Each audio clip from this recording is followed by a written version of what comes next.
welcome to the Amazing You podcast with Elizabeth Maldonado. I am your host, and we are honored to have our special guest. Her name is Diana Ortiz Vidaña, and she is an author of a book that just came out, and she's going to talk to us about her book. And she's also going to share some information about her personal story and information about how to evolve, how to develop, and personally transform. So welcome to the podcast, Diana, and let us know more about your book first, and then we'll go into your story. Okay, well, my name is Diana Ortiz Vidaña. I'm from Mexico City, and this is my book. Awesome. It's ADHD, ADD, and Síndrome de Asperger. That this picture is made for one of my kids. This book is made for the bottom of my heart. It doesn't talk about I win the galardon of being the best mother. No, I show how much broken you will became when your kids are diagnosed with these titles. That's what I say, titles. Well, you know what, Diana, this is a perfect follow-up because my last episode, I interviewed my niece. I mean, I'm sorry, not my niece, my cousin. I interviewed my cousin. Her name is Michelle, and she has a son who has been diagnosed with who was diagnosed with autism. Now he's an adult now, but we talked about those stages, you know. Yes. And she talks about feeling broken when she first heard the diagnosis, and didn't know what to do, and you know. And that kind of thing. So I told her about your book, and she's excited about watching this episode once it goes live. She told me, let me know when it comes out. And I gave her a picture of the book, you know, from your website. But tell us about your story. You said, do you feel real broken when you first found out? Well, my book is talking about how an immigrant mother came here. I crossed the river with my kids in plastic bags. I was pregnant. My older, it was 4 years old, and then 8 months old, and then I was pregnant. Okay, so I was living in the streets because I don't have family here. I didn't know nothing about what can expect, right? The only thing that I have is hope, bunch of faith, and we'll see what's going on. I don't recommend nobody to do it. Believe me, because it's hard. I didn't have, well, and still my English is not perfect, but I mean, right now I can communicate. But at that time, zero English, nothing, nada. So when I was in Laredo, Texas, I knocked the doors. Some people understand me, some people don't. I spent like almost 3 months without eating nothing. I just feed my kids. And well, when I don't want to get more deeper. When I cross all the way to San Antonio, Texas, I don't want to move from here. I want to stay here because it's close to from Mexico City. It's close, not that close, but I mean it's close because some people tell me that probably it will be more better going to Chicago or Los Angeles, and I was no. And with little kids, no. No. Especially I was pregnant. So finally, when I arrived here, I knocked doors. Some people let me sleep in one little room. And one old lady, started teaching me how to cook because I didn't cook. All the time I was studying, reading, you know. And okay, I'm start cooking and I start selling cookies. And what is that? In the Woodland area. I was walking over there selling my cookies. So in one of those days, I was see my kids playing in the playground, and I see a piece of newspaper, and they said, Selena, it's the best opportunity to buy a franchise for cleaning the stuff. Well, I called them. I asked for somebody Spanish. The lady was speaking Spanish. And she says, well, you need this amount to buy the franchise. I try to collect all the money and I buy my franchise. From there, boom, I buy my house, buy a car, and I put my kids, but this is not the first overcame. So then I start facing another monsters. And the time that I try to put my kids in a better place and in a better schools, I always focus on the school and education. Well, when I enrolled my first baby in elementary, oh my goodness. Just because I say I don't want my kids in bilingual, I reject that, not because it was bad. It's only because if I came from a country that you need English, I don't want my kids to speak Spanish. I can teach them to speak Spanish. And how to speak, you speak Spanish. And in the school, you need to English. So, well, almost 30 persons surround me and make me sign a lot of bunch of papers and record me because I deny that my kids is going to. Well, they put my kids 1 year, one level of the year less than when they're supposed to be. And I say, okay, no problem. I accept that because he needs, you know, the vocabulary and experience. Most of the kids, when you grow up here, you born here, you have it. My son, no. And then when he was like in 3rd grade, one of the teachers says that my son has schizophrenia. Schizophrenia, why? Just because my son says it was blood in the restrooms, and maybe maybe he go in the woman's restroom. You don't know what's going on, right? But I changed my son in the school, not because I denied. It's because I know my kids. So no, something no. Well, the time runs, so I start facing the problems with the vaccines, especially for the little ones. I told them I don't have the card for the vaccine, so they made me vaccinated again. My kids, guess what? One of them, my second boy, stopped talking after he was vaccinated, and they don't. I explained this so many times. No, my kids already have. Yeah, but you don't have so we need to do it. You know, so or people don't trust you. If you need okay, but you don't know how affect your son. And at that time, since I don't have people, I don't have friends, I don't have family, I had to deal with all this stuff by myself, as a single mother. Well, I put my son in the doctor care. They noticed that something was wrong, so they give me speech therapy, sensory therapy, because my son stopped talking and stopped walking as soon as he got the vaccine. What age was he when this happened? How old was he? 3 years. Oh, he was 3-year-old. Okay. Yeah, my second boy. Okay. 3 years old. Oh, so, wow. Oh yes, but how you get help? No, nobody helped you like your sister. Even you weren't here, even you are here, the system trap you, the system eat you, bite you, smash you. You don't know how to get help. Yeah, it is difficult. Yeah, that's why I make this book. So just imagine by myself, by myself. And then another tragedy is when my kids when I buy my house, my first house, I buy my house, I start in the northeast side. I face racism. Just because my kids has dark skin, they don't want my kids. They put my kids in 2 hours test of English.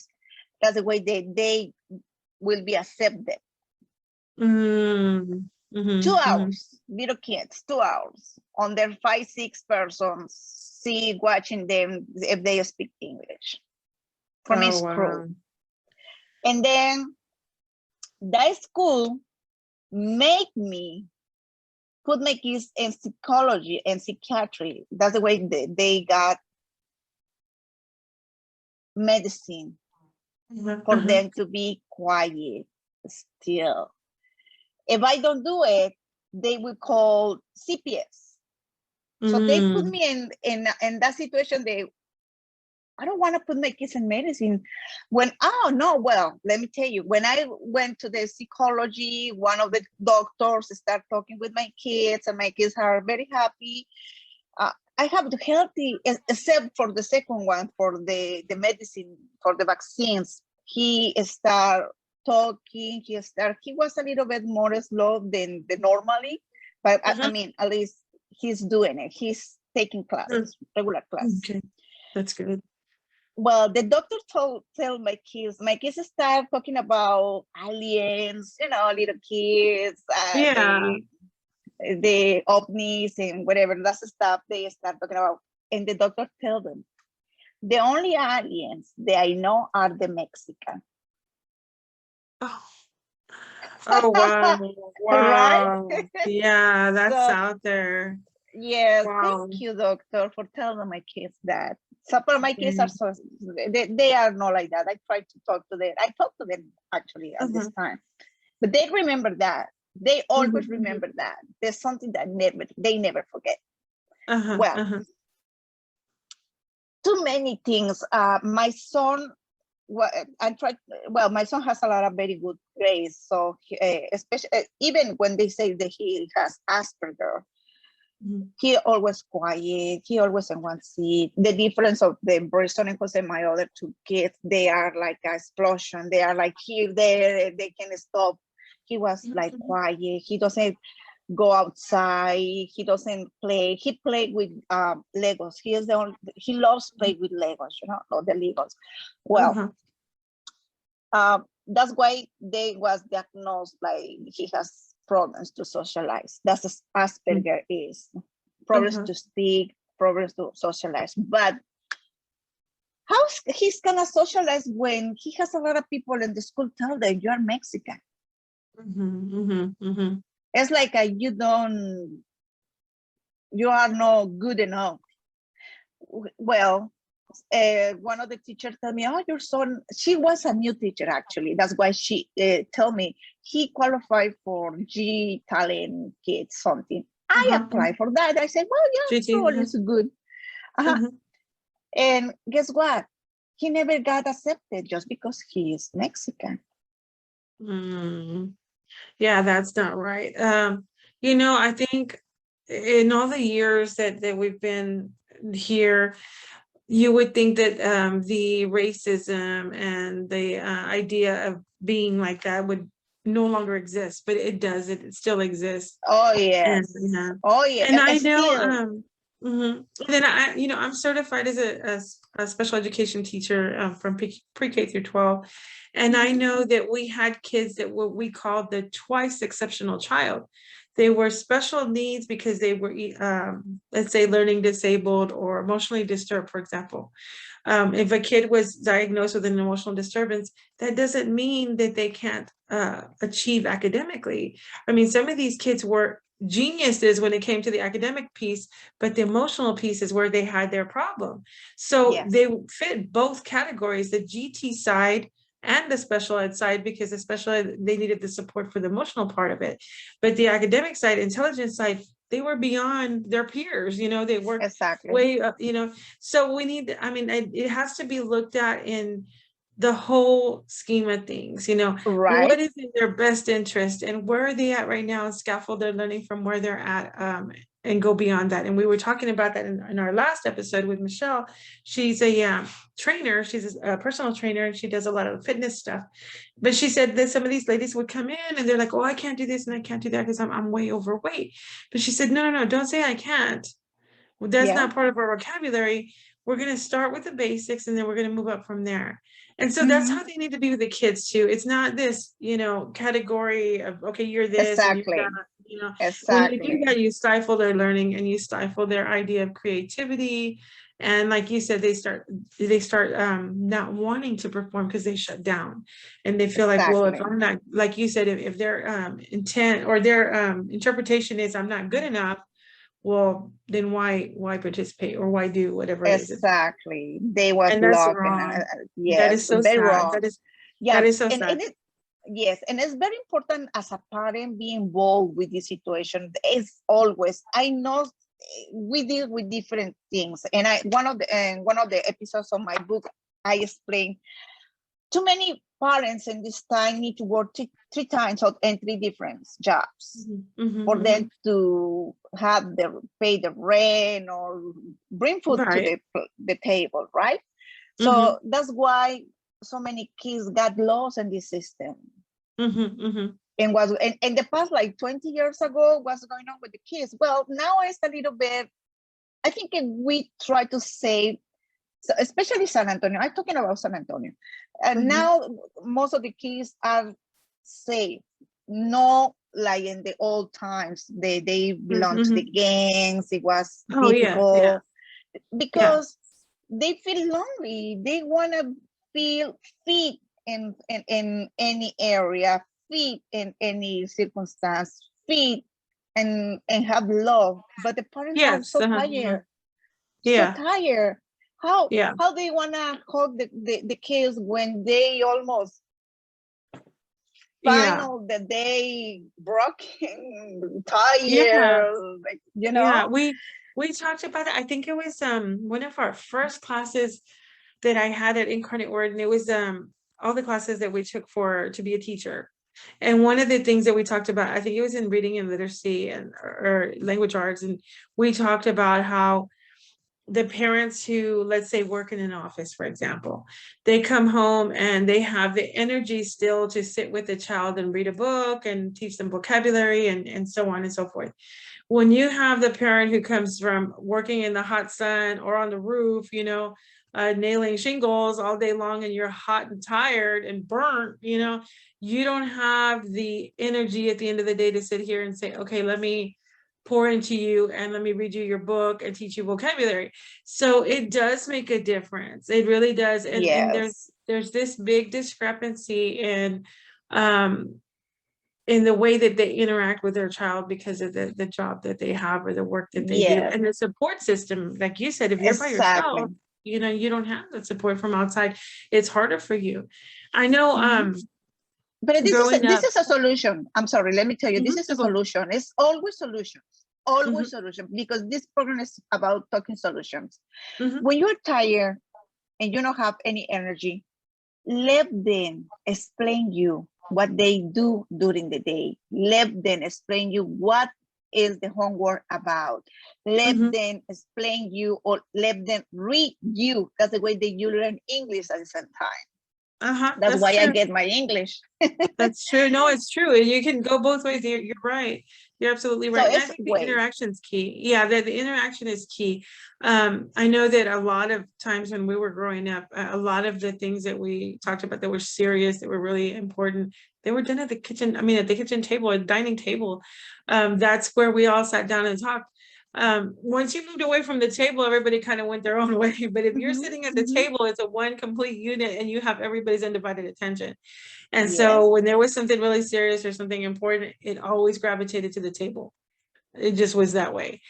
And so, I mean, it's not easy. And I know having worked with special needs kids for years and years and years, I totally get it, and it's, they say this saying about it takes a village to raise a child. It really does. It really, really does. And it's a coming together of everyone. But you're right.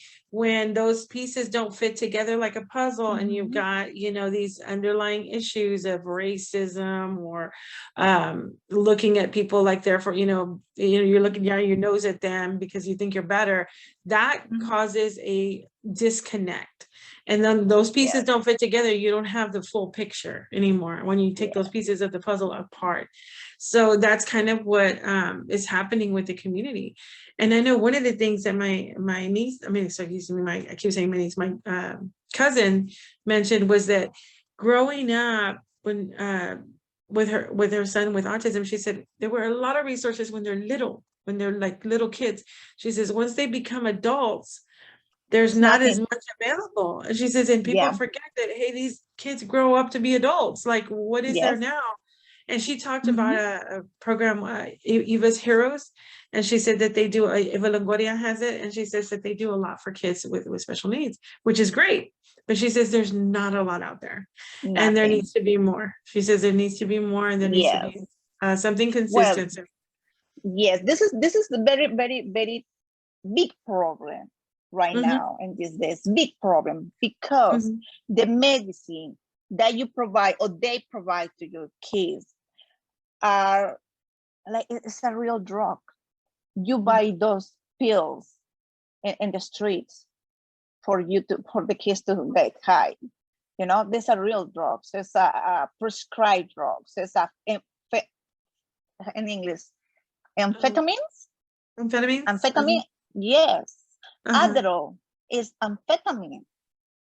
They need it. It's like it's a drug. It's a real drug. How they start taking that drug very little.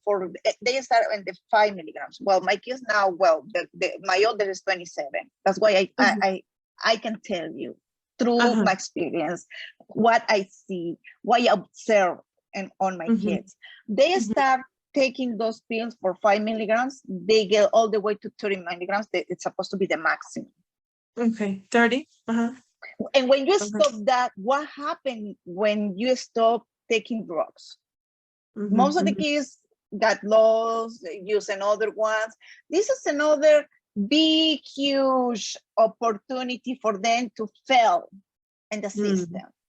Because probably the system want our kids fail, right? I don't know. I talking too much, but well. No. But I mean, it is a broken system. It is a broken system, and not everybody is successful in it. Yeah, and everybody. It's what you bring to the table, and then going from there. And so, if you come, like, you know, for kids who are not special needs, I mean, it's different, right?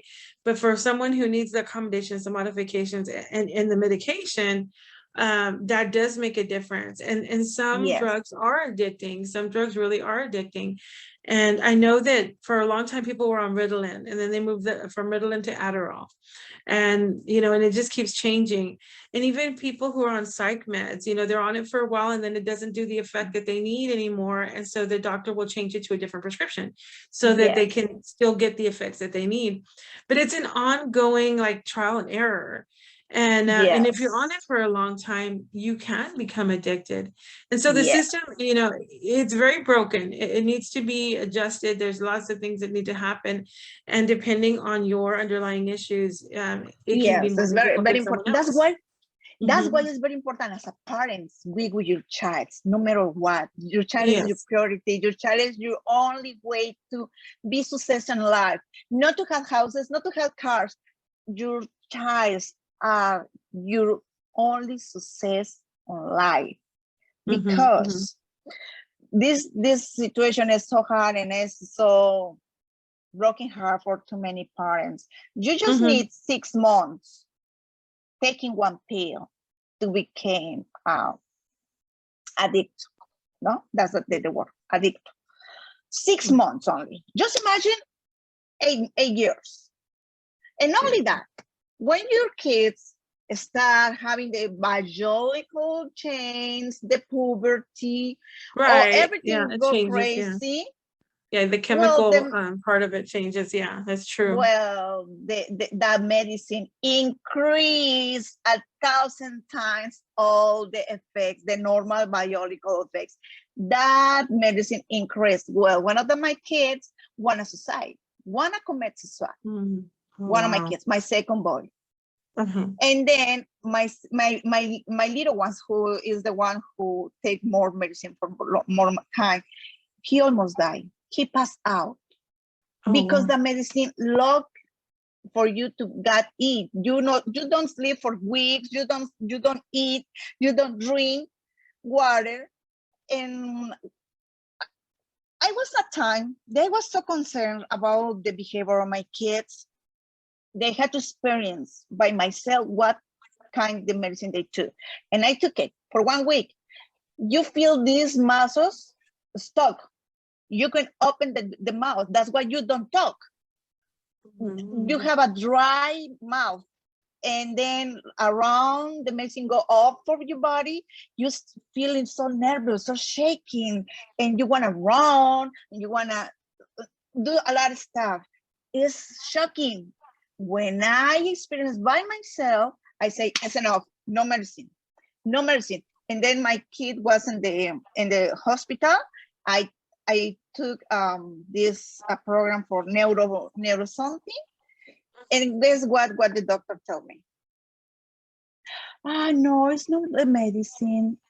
Your son is passing troubles. Maybe he has a trauma in the family. So the problem that the system place in your kids now is your problem. Now is something that you have in home. You see, so they switch their responsibility. So I say, no, I don't wanna play this game. This is a beautiful country. And I want to make this country, because I'm part of this country, beautiful. And I start with my kids, and since day 2, 3, when I was here, I tried to looking for places that my kids can develop any sports. So I try basketball, volleyball, I try baseball, football, soccer, except football americano. That's the only one that I don't try, because I didn't at that time I didn't have papers and I don't have insurance. So I say no.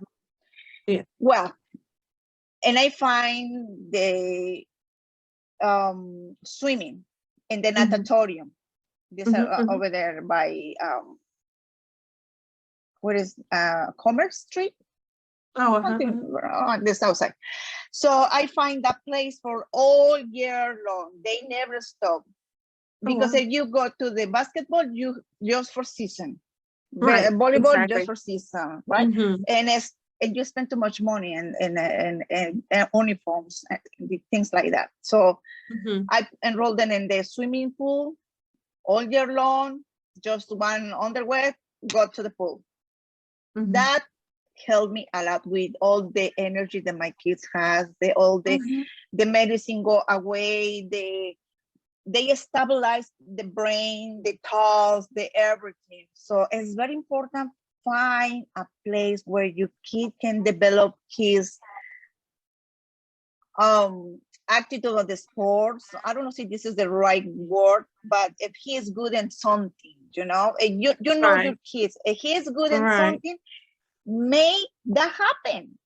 Right. And it's a social type of thing where they're around other people and they learn to socialize, and then the endorphins that go off in the brain too, that helps them. It's like their happy chemical that helps them feel good about them, you know. So all of that plays into it. There's so many variables when we're talking about special needs population, and it could be chemical imbalance. It could be like a childhood trauma. It could be, you know, it could be something that someone said that affected them in such a way, and they probably don't even think about it, whoever said it, but for the child, they're hanging on to those words, and it affects them deeply, you know, and it keeps them from, you know, functioning normally. So there's so many variables. And I think for parents and even educators who deal with special needs, it's like you're constantly trying different things, different avenues to try to find a solution. I know my cousin talked about that in our last episode. She said, I would send, you know, do therapy. I would do, you know, like you said, physical sports or something to keep him, you know, active. And she says, and the cost was no problem, because she says, I just wanted him to evolve somehow in some way. And so she spent a lot of time, energy and money on trying to, you know, find a solution. And so it's not an easy, like, okay, take 2 of these and call me in the morning, you know. But I do think that, you know, in our society, in Western society, we depend a lot on medication. And they call it the big pharma, you know, big pharmaceutical companies that make tons of money off of that. And I'm diabetic, so I take tons of different, you know, things for the diabetes and other problems that I have as well, with my thyroid and stuff. So I spent quite a bit, you know, on stuff like that. And the insulin is not cheap. And but it makes you want to do things that are not medical, you know, or not medicine based, like, for example, something that's like holistic, you know, meditating, you know, going out in nature and finding ways to relax where the anxiety isn't high, and finding time for yourself, you know, because everything's so busy. I can't imagine, you know, being in a situation, you know, like yours, Dana, when you're learning the language, and then, you've got all these things happening and you have no support, from family and things like that because you're on your own. Yes. That is a huge hurdle to have to cross, to come over. Kudos to you, because I don't know how I would have done it. I think I'd have gone crazy, because I depend a lot on my circle of influence, and luckily I have family and things like that. But times get hard, and sometimes it's something that has to just, you have to figure out what it is that makes them tick, and fix that. But Well, I think the book is an exceptional way to reach out to the community, and because when you're going through those things, you feel like you're all by yourself. You're all alone, and I have no support. And then you're thinking, gosh, well, what's wrong with me? Well, no, there's nothing wrong with you. This happens to other people too. Other people are going through these same situations, and they need to know that they're not alone and that there is help out there. And I think that they need just not to give up, keep trying and keep trying. And like you said, if you need to take them off medication and try them without it, you think that that's better for them, if you think that's going to serve them more than being on the medication, then do it. It's what you think is best for because that's your family, that's your people. And everybody can tell you what to do with them, but you know them the way that other people don't know them. They don't spend 24 hours with them, but they're with them just for a short time. And I know that with my mom, she has kidney failure, and it is frustrating because I'll get phone calls from the nurses there at the dialysis center, and she came in with too much liquid, and she this and she that, and I'm like, okay, she's sick. I mean, I was like, okay, we understand that her kidneys are not functioning, and I get it. They're saying, well, limit the amount of water that she brings because it makes it worse, right? If you have more, I get that. But we're at that stage where we're still adjusting. She went into having a catheter put in because it was emergency dialysis that was needed. This happened in December. So like everything just happened December, January, February, March, April, May, June. Okay, we've had 6 months, right? Well, let's say 7 because we're at the end of July. We're still adjusting, but they act like, I feel like when she calls me and complains about all this, I feel like, well, you're a bad parent, your kid's acting up, you know what I mean? And so I can imagine how you feel when then schools are calling and saying this and that. And at the end, I just said, okay, well, thank you for the information. Because she was even asking me, like, what do you have in your fridge? What are you making available to her as far as water and whatever drinks? Do you have sodas in there? And I do have some sodas, some diet sodas that are sugar-free because I'm diabetic too. And she says, well, don't put them in the fridge. I'm like, wait a minute, this is my house. This is our fridge. Don't be telling me what to do to my fridge. You know what I mean? I get what you're saying, but te metes mucho, like no te metes tanto, you know what I mean? And I'm thinking, you get to that point where you're like, whoa, wait a minute, something's wrong here. And so I told her, I said, no, I'm not going to do that. You want me to put a lock on the fridge, or you want me to shut off the water? I mean, come on, be realistic. I'm not, okay, I heard what you had to say. I get what you're saying. We're going to work at it. And I got to get off the phone now because I'm driving, but that's the kind of stuff I deal with. And it's so frustrating. And I'm not being ugly to the lady because I know she's a registered nurse, so she's trying to do the best she can. But it's the way you come across to people and how far you're, don't cross their boundary. I get what she's saying, but to tell me to limit what I would have in my, come on, no, I'm not going to do that. So I can totally get what you're saying. And I can imagine, like, with the medications, that's so serious. And I'm not one that likes to be confrontational. I know people will probably say different because everybody has their own opinion. But, I do, when it comes to family, I'm very protective. And when it comes to my personal life and what I do with my money, my resources, my time, don't go there. You know what I mean? And unless it's something dire that I have to have, don't cross that line, And I think with education and with, healthcare and all of that, there's a fine line there, where I get it, we're trying to do what's best for the patient and for the student, but you have to keep in mind, okay, it's not just the student you're dealing with. They are connected to a family. They have other people and other things that they do. So when you change something here, you're changing something out there too, it's all interconnected. And I didn't want to go there with this lady. And I was just like, okay. I heard what you said to say. Thank you so much, and I, cut her off. But I thought, no, I'm not gonna, can you imagine? I mean, like not having drinks in the fridge and then, what am I gonna lock them up? I mean, come on. But that's the kind of stuff that people come up with solutions in their own mind. They're thinking that's great. And then I think one of the things that irked me was she was comparing my mom to her dad. She has a dad who's on dialysis. And she says, I watch my father like a hawk. Well, great for you, and that's working for you. This is not working for us. We're still trying. But comparing, that doesn't help. That's just like people who are having a hard time. You do not want to compare them to other people. That's like the worst thing you can do. Then I think okay, there it goes. Okay, I think it had muted myself. Another thing, another thing they wanna put in this situation is, yes, every single person has his own problems. You need to confront their own situations, but something is very important.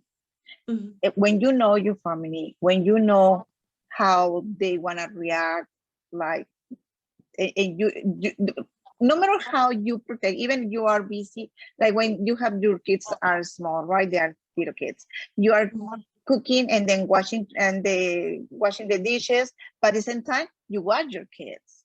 It's similar, right? It's something similar. Right. We have that capacity.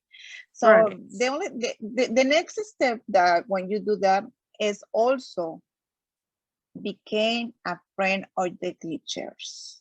This is another solution. When you became a friend of the teacher, is no any confrontation. I think be part of the person who don't speak English made me ignore too many stuff that the people tell me, and I follow my own desire. When I start talking with teachers who speak Spanish, it will be better team. We make a team because for ADD and ADHD, one of the major problems is organization. That's true. Forgot things. So my kids never return homework. Jumping here, there. So we try to be, well, for me, to make them busy, it was the sport, it was a solution. Now, how you put your son read?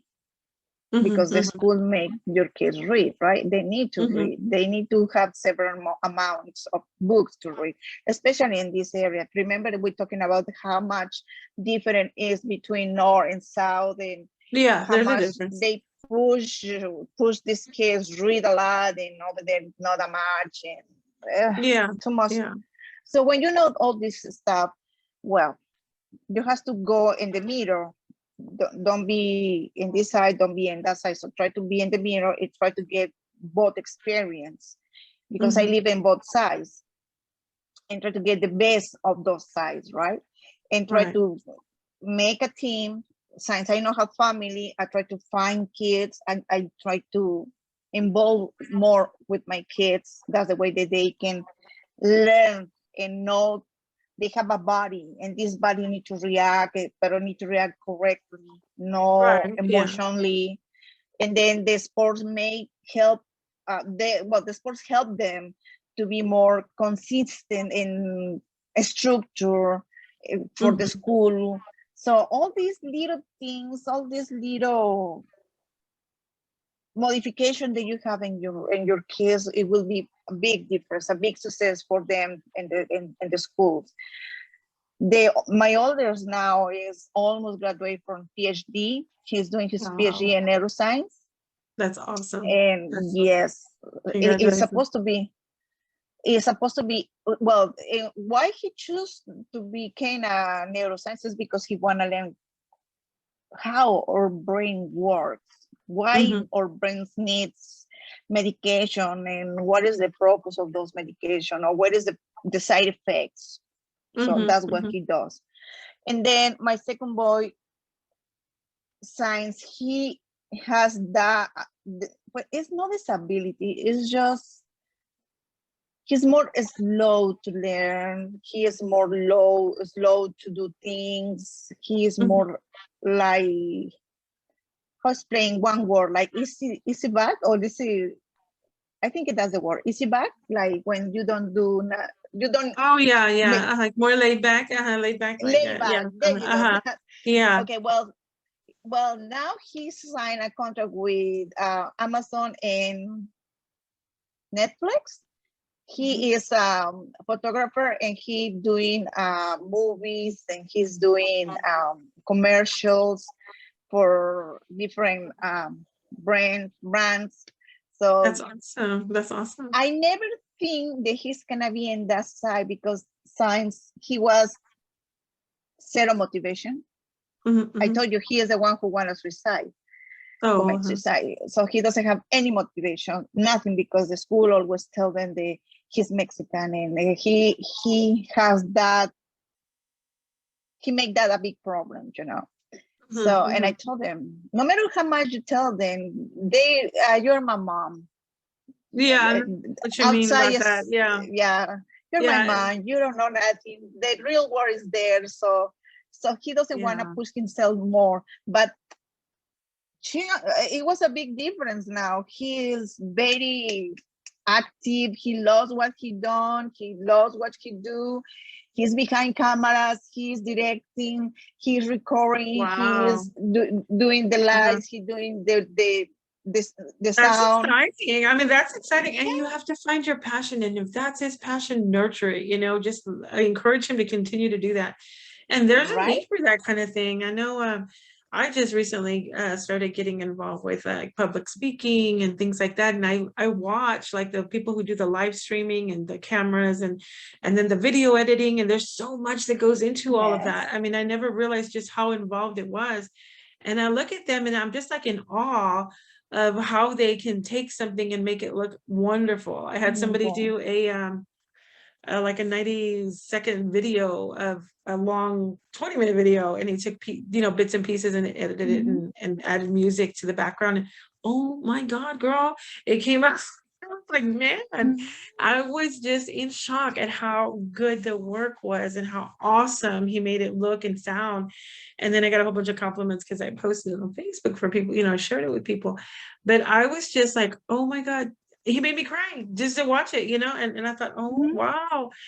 And that's an art. It really is. It's an art, and if they add to it and they know just what you put, like this guy, the music he picked and then the colors, just everything. It was just perfect. And I thought to myself, you know what? That's somebody who has a passion for what he's doing and really does make a difference for others. Yeah. Because, when you're talking about marketing and advertising, all that makes a difference. It's, appealing to the customers or the clients, their senses. If it smells good, it looks good, it sounds good. I mean, they're going to want it, right? And they're going to make that purchase. So I would say just keep encouraging him. And I'm glad that he found that passion, because there are so many people out there that are still looking for what that is. For what it is. Exactly. But this is our job as a mother. That's our job. Sometimes we forget that we are mothers, and sometimes we are more focused on bring money, bring food. And it's not bad. Yeah. It's no problem. No, you're right. That's what we want. Right. But and there's got to be a balance. Yeah. Yes, but also we are mothers and we have the magic touch to help our kids believe on them. That's one true. word of the mother is a huge difference in the life of our kids. It's very important. Believe in your kids, encourage them, help them. If you believe in them, he start believing himself, and then that's right. Ready that's right. To go outside.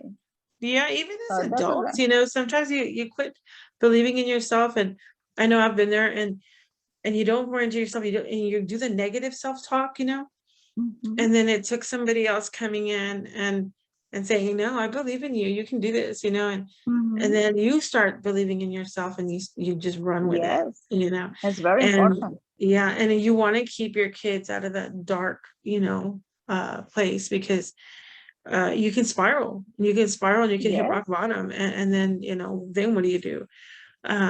So just remember them, where they came from.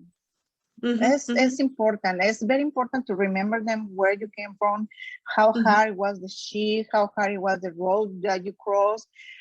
It's not easy. I was crying. Too many times I stopped eating, just the way that I can feed them. Too many times I don't pay the electricity, don't pay water, just because I don't have family to help me. I don't want to ask nobody to help me. So, and it's important, not because I love to suffer. No. It's just because in the moment when the electricity goes out and you don't have the money, and you go to find the easy way to find somebody help you and pay the electricity, it's not challenge. You have to challenge yourself and say, no, nobody need to come and save me and they want to pay for me. No, I need to see the way, how can I fix this? How can I get money? And guess what? This is a lesson for your kids. This is a big lesson for your kids. It's nothing that I wanted, it's just happened. It's nothing that I put myself in that situation. No, it's sometimes when you are in your business, the business, you run a business. Sometimes you have money, sometimes no. Sometimes you have too many customers, sometimes no. And it does. It fluctuates. It does. But there's so many agencies and there's help out there. And I would say don't look at it as a handout. You know what I mean? Don't feel bad about it, because if you're working, you're paying into the system anyway. You know what I mean? So it's really just, and then I'm not saying become dependent on it either, but there are times that are going to come where you need that help, and it's out there. I mean, I'd say take advantage of it, because there are people, unfortunately, who take advantage of those things and they don't even need it, but they become dependent on it. And I gente que de veras lo necesita, and they don't do it because, como dices tú, you think, oh, but yo quiero hacerlo yo misma. I get it. I understand that, but I mean, ¿para qué sufrir? Porque fíjate, los que no lo necesitan, lo están gozando. You know what I mean? It's exactly. Like, let me explain you why. Let me explain you why. Yes. But when I do that, when I choose to be that way, it's because I didn't know there's so many places where you can have help. Yeah, there is. But then also I find people, like I have a friend that she came from Mexico and has a handicapped girl. I prefer that she was the one who has all those help, the myself that I can do it, maybe too many people don't think that way, like you say, you already say that. And some people have abandoned it, but it's there. It's there. They will be deal with the consciousness. My consciousness is very important. For me, it's more important than somebody who really needs that help. Have it. No, I understand. And I'm the same way. For the most part, I'm the same way. But no, you're right. And life, it changes. It's dynamic, right? It's not the same every, we could be here today and gone tomorrow. Who knows, right? God forbid. But there's things like that I think about, and I'm like, okay, all this time I've been doing the same thing, the same way. And es tiempo, que le cambie, right? It's time for me to change, and time for me to find something else and to grow, because for the longest time I was just like, well, this is what it is, and I was accepting of it. But now I'm like, well, no, there's more to life, and I want more. I want more. Like, and it inspires me to see people that come from the same type of background as me, and I see them being successful, and I'm like, well, that inspires me to do more, because I'm thinking, well, if they could do it, then it's doable, it's possible. And I want to learn from them, or at least aspire to do what they're doing. So I would say, you're on the right track. I commend you, because that is you've come a long way, Dan, a long way, and that's a lot to take on. And for you to have written a book and seeing your kids through a PhD program, oh my gosh, that's awesome. And like you said, that's your personal reward for all of the effort and time and energy you poured into your kids, to see him graduate with his PhD. That's awesome. And I don't talk about my little one. My little one, he is a songwriter. He was in La Banda. He was with Ricky Martin, with Laura Pausini. He was in tour. He take me to live in Miami and Los Angeles. When you see, like you say, that reward, híjole, oh my God, is something that you can explain. The people need to experience that with your own kids, because is what you got for all the years in the bad work for them. Absolutely. And it's beautiful. Yeah, it's beautiful. It is. I know at my graduations from college, we had Lionel Sosa speak. He was one of our keynote speakers. There were several, but he was one of the main ones. And he got up there and he told the parents to get up and to, and to applaud each other, because you made an impact to make this happen. And I thought that was awesome that he took the time to do that. And he talked a lot about, their car breaking down. I don't remember if it was a truck or a car, but anyway, the automobile broke down. They're on the side of the road. And he calls the brother because the brother I think he was older, but he knew how to fix the car. And so he says, my brother comes over and he's working on the car. And instead of me learning what he's teaching, that I can learn from what he's doing to fix the car so that I can learn that, I'm watching this crowd of people that are going to this really fancy hotel. And he says, and I just kept thinking, wow, what did they do that they can afford to go to a place like that? And he said that, he says I should have been paying attention to what he was doing to the car so I could learn the skill, right? He says, but I was mesmerized with that. Well, I'll have you know that he stood up there on that stage and he had a big old from where I was sitting, it looked like a big old caja, like a big old box, right?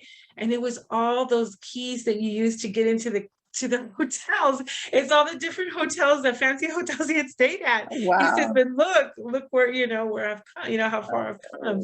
And I thought that was really kind of cool. We all laughed, right? Yeah. It was really neat because there's things that, if you aspire and you have that deep desire to do more, you can do it, even if it's a struggle, because the struggle is real, but nothing worthwhile comes easy. And I've always said that nothing worthwhile comes easy. But you have come along. And another key to do success is success it will be different in each individual. I was talking with my brother and I told them, for me, success already did with my kids. I already see how far they are. Now it's my turn. Exactly. No, you're right. I think you're right. And now I'm going to college. It's right. That's right. And I would say just whatever happens, don't look back. Just keep going. Just keep going. Don't look back. Because I think when we live in our past and we look back, it's not a good thing. I think just keep moving forward. Keep looking forward. Sometimes our past can stifle us from moving forward and developing. And I had to do that. I had to leave the past in the past, There's so many opportunities. And I think you would be awesome, as like a counselor or a social worker or something like that. I think you have that nurturing spirit about you. I think you would be awesome doing something like that. Well, Diana, I want to thank you so much for taking your time on a Saturday to be on the podcast and to share such valuable information. I think this was an awesome episode. And yes, you guys got to get the book. And it's Diana Ortiz Vidaña, and that way you can get the book and check it out. So Diana, if someone wanted to get a hold of you, do you have an email they can email you at, or how can they contact you to get maybe more information about the book or to just learn more about your story? Yeah, my book is in Amazon, and you want to contact me, you can contact me through Facebook, Diana Ortiz Vidaña. This is how you find me. It's the only platform that I answer. I have Instagram, but I don't use it. I just use Facebook. And you want to know more? I have a little chat with the people who need help. I teaching them how manage these problems, or when the kids are out themselves, how you can manage that. And that's so important. That's so important. From mother to mother. Awesome. Yeah, exactly. And that's a perfect resource for people because some people don't have anyone to go to. So that's perfect. Well, thank you, Diana, so much. I want to have you back on that another time, but I thank you so much. I think this episode had a lot of value to it, and I really thank you for that. Thank you so much. Thank you, Elizabeth. Thank you. Bye-bye. Thank you. Bye. Bye-bye. Bye-bye.